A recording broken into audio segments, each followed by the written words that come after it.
Okay. Hey guys, I'm Miss Katie, and today we're going to learn about adding fractions. So first, let me give you a bit of background information. Fractions are parts of a whole.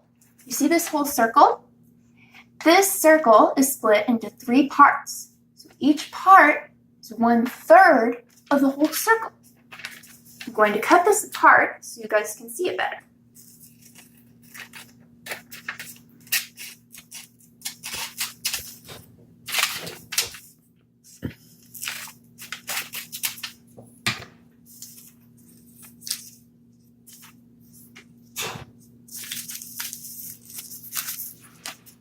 See, it's 3 parts, 1, 2, 3, of one whole. Let's do another example. This circle has 2 halves. We don't say 1/2, we say 1/2 or 2 halves of one whole. So let's cut it again so you guys can see that it's 2 parts of one whole. All right.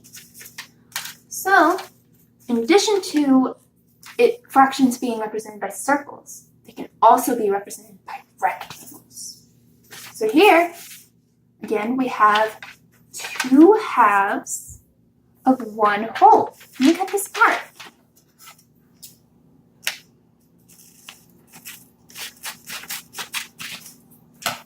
Again, 2 halves, one whole.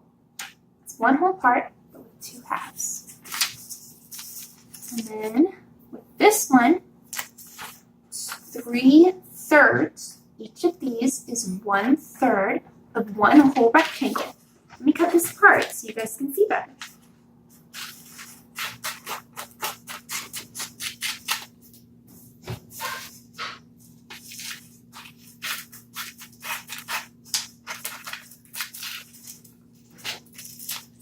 Okay, so 1, 2,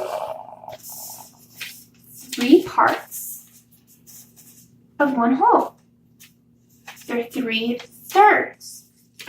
So in math, we sometimes add fractions together, like 1/3 plus another third is 2/3.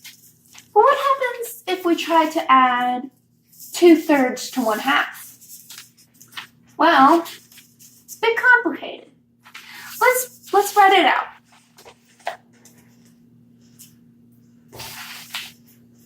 One third plus, 2/3. 2/3 plus 1/2. Okay, ignore this one. That was an oopsie. 2/3 plus 1/2.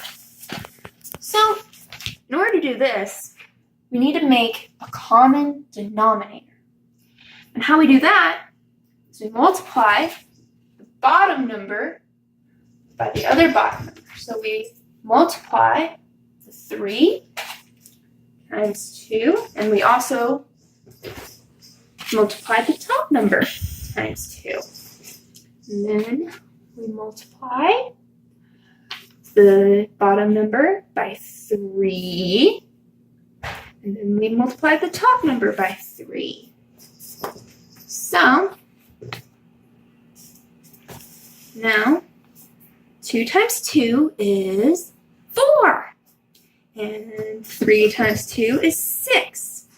Plus 1 times 3 is 3. Plus 2 times 3 is 6. So what's 4 plus 3? It's 7. So we have 7/6. Let's try to make that more visual. So 2/3 and 1/2. 1/2, 2/3. So in order to represent what we did on the table, on the paper with the multiplication, we're going to make this part, here, let me get something a little bit brighter so you guys can see better. So,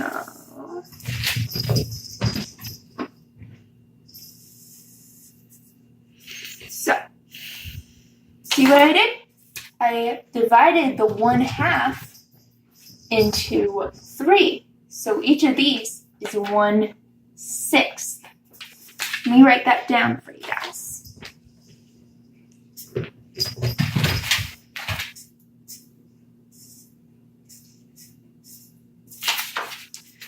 So, how many 6ths do we have?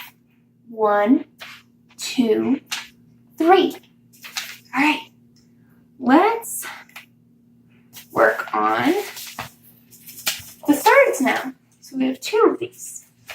And in order to make a 6th, since on the paper, remember, we multiplied the third times 2, so that means we need to cut these thirds in half in order to make 6ths. All right, so now I'm going to write 1/6 on each of these. 1/6 on each of these. And how many do we have here? We have 1, 2, 3, 4. We have 4 6. We add those 4 to the 3 from earlier. So 1, 2, 3, 4, 5, 6, 7. All right, we have 7 6. All right, so to review, fractions are parts of a whole. And they can look like circles or like squares, or there could be other types of ways to represent fractions. But the two main ways I want you guys to know is circles and rectangles. And when we add 2 fractions that have different denominators, we need to multiply the first number by the denominator of the second number, and the second number by the denominator of the first number. And that's how we get our common denominator. Once we do that, we add to get the answer. All right, I hope you guys learned a lot. Bye.